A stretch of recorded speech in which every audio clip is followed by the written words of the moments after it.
Hello friends, आज हम लोग पढ़ने वाले हैं डीएनए के प्रकारों के बारे में। ठीक है, चलिए। डीएनए जिसकी बात हम लोग पिछले वीडियो में कर चुके हैं, उसके मैंने सारे लक्षण या गुण जो होते हैं आपको बता चुके हैं, लेकिन आज हम उसे डीएनए के टाइप्स के बारे में पढ़ेंगे। वास्तविक में जो डीएनए के बारे में बताया था, ठीक है, जिसमें कितने न्यूक्लियोटाइड्स पाए जाते थे, 10 न्यूक्लियोटाइड्स पाए जाते थे, उसको बीडीएनए के नाम से जाना गया। कौन सा डीएनए के नाम से? बीडीएनए के नाम से जाना गया। न्यूक्लियोटाइड्स की संख्या कितने बताया था मैंने? 10 न्यूक्लियोटाइड बताया था। ठीक है, इसको किसने दिया था? वाटसन एवं क्रिक ने दिया था। इसका जो कुंडलन जो होता है वो होता है आपका दक्षिणावर्त। ठीक है, दक्षिणावर्त इसका जो कुंडलन होता है वो दक्षिणावर्त होता है। इसी बातें तो ये प्रमुख प्रकार का डीएनए होता है। साथ ही इनके कुछ और टाइप्स भी पाए जाते हैं। तो हम बात कर रहे हैं ये टाइप्स में, तो इसका जो प्रकार होता है वो 2 प्रकार का होता है। पहला, ठीक है, बात करते हैं कुंडलन के आधार पर।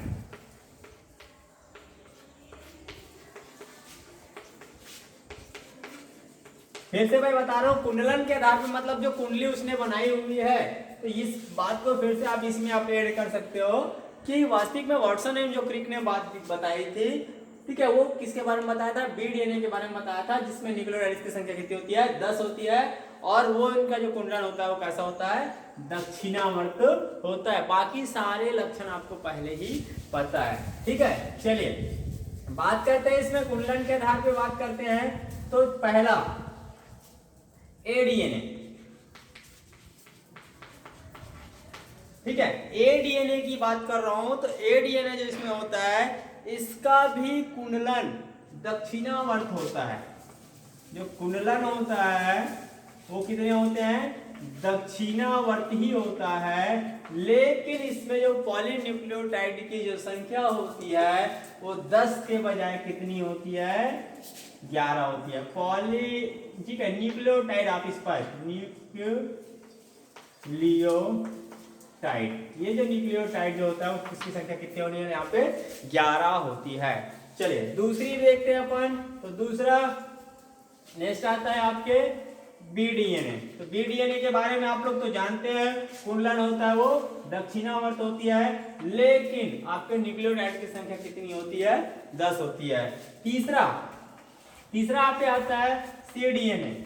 सीडीएनए जिसमें उनका भी कुंडलन जो होता है वो दक्षिणावर्त ही होता है, लेकिन इनकी जो संख्या होती है, जिसमें न्यूक्लियोटाइड्स की संख्या, जो पंक्तियों की जो संख्या होती है वह होती है 9।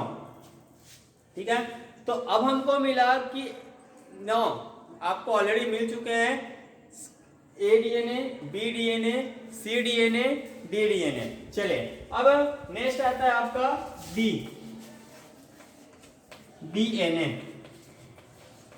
मैं इन सबके बारे में आपको फिर से बताऊंगा क्या है क्या आगे चीज, इसके आपको एक एक चीज मिलेंगे। इसका भी जो कुंडलन होता है वो दक्षिणावर्त ही होता है, लेकिन न्यूक्लियोटाइड की संख्या होती है वो कितनी होती है? 8 होती है। अगला जो नेक्स्ट आने वाला है उसको बोलते हैं जेड डीएनए। कौन सा डीएनए? Z DNA. ये थोड़ा सा उल्टा होता है। इसमें जो कुंडलन होता है वो होता है वामावर्त। कैसा होता है? वामावर्त होता है। और ये थोड़ा अटपटा है। इसमें कुंडल जो न्यूक्लियोटाइड की संख्या होती है वो कितनी होती है? 12 होती है। ये ऐसे लोगों में पाया जाता है जिनमें जो बैकबोन होता है या रीढ़ की जो हड्डी होती है वो जिग जैग टाइप का होता है, और इसमें उनका जो लंबाई जो होती है वो कितने होते हैं? 45 एंगस्ट्रॉम होते हैं। 45 एंगस्ट्रॉम की होती है उसकी लंबाई।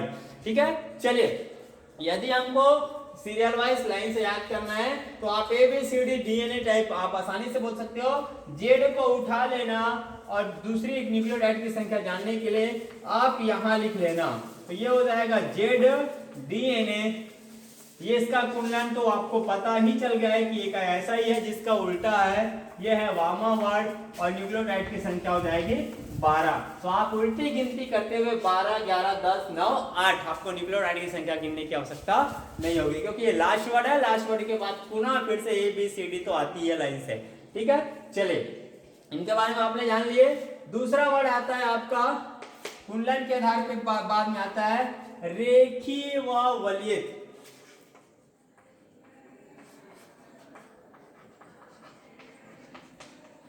ठीक है, रेखीय और वलयित की बात करेंगे, ऐसे डीएनए की बात कर रहे हैं जो सामान्य होता है। ठीक है, जो सामान्य यूकैरियोटिक सेल में एक रेखांकित रेखानुमा संरचना के रूप में पाया जाता है। ठीक है, तो इसको बोला जाता है रेखीय।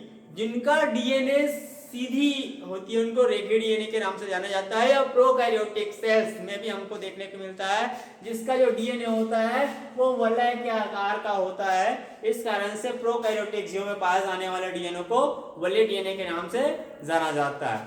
ठीक है, इतनी ही है, इसमें कुछ अलग सा टाइप्स के बारे में आपको अलग जानकारी लेने की जरूरत नहीं पड़ेगी। डीएनए के टाइप्स के बारे में आपको पूछ लिया जाए तो ये दो टाइप्स है कुंडलन के आधार पे ABCD और Z। ठीक है, और रेखीय और वलयित, जिसमें रेखीय जो होता है वो यूकैरियोटिक सेल्स में पाया जाता है और वलयित जो होता है वो किसमें पाया जाता है, प्रोकैरियोटिक सेल्स में पाया जाता है। तो इस प्रकार से हम लोग देखते हैं तो रेखीय और वलयित जो होता है वो होता है CCC टाइप का होता है। इसका जो होता है वो CCC टाइप का होता है। CCC का मतलब होता है कोवैलेंटरी क्लोज्ड। ठीक है, कोवैलेंटरी क्लोज्ड सर्कुलेशन, आपको याद रहेगा, सर्कुलेट कोवैलेंटरी, स्पष्ट बोला जा रहा है CCC, कोवैलेंटरी क्लोज्ड सर्कुलेट, ये C टाइप का होता है हमारा डीएनए। तो क्लियर हमारा आज का टॉपिक टाइप्स ऑफ डीएनए।